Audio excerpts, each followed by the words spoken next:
اعوذ باللہ من الشیطان الرجیم، بسم اللہ الرحمن الرحیم۔ آج کی مختصر سی ویڈیو میں مختصر سی بات کریں گے۔ آج کریں گے ریپروڈکٹیو سسٹم کے بارے میں، ریپروڈکٹیو ہیلتھ کے بارے میں۔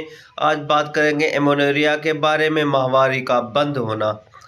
ایک تو یہ ریپروڈکٹیو ہیلتھ کی بیماری ہے، ریپروڈکٹیو سسٹم کی بیماری ہے، جس میں ریپروڈکٹیو ہیلتھ میں یا سسٹم میں کوئی خرابی آ جائے۔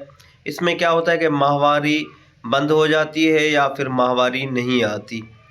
اس کی سب سے پہلے علامات کے بارے میں بات کرتے ہیں۔ علامات میں ہیئر فال ہو گیا، چڑچڑاپن ہو گیا، غصہ ہو گیا، اسٹریس ہو گیا، ویٹ گین ہونا یا ویٹ لوز ہونا، چڑچڑاپن ہو گیا، اس کے بعد جسم میں درد ہو گیا، اور بھی بہت ساری علامات ہیں، جیسے بریسٹ میں چینجز آنا، چھاتی میں چینجز آنا، ویجینل چینجز آنا۔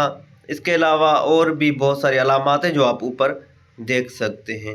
اب اس کی دو ٹائپس ہوتی ہیں، ایک پرائمری، ایک سیکنڈری۔ پرائمری میں کیا ہوتا ہے کہ جو بچپن سے ماہواری نہیں آتی، اور سیکنڈری میں کیا ہوتا ہے کہ دو تین منتھ کے لیے ماہواری سٹاپ ہو جاتی ہے، بند ہو جاتی ہے، رک جاتی ہے۔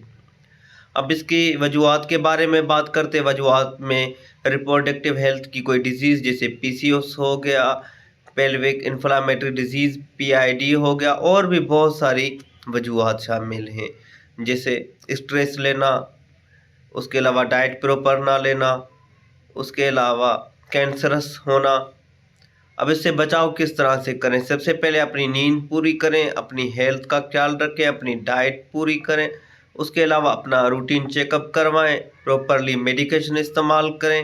اللہ پاک آپ کو خوش رکھے، سلامت رکھے۔ کوئی بھی سوال ہو آپ پوچھ سکتے ہیں۔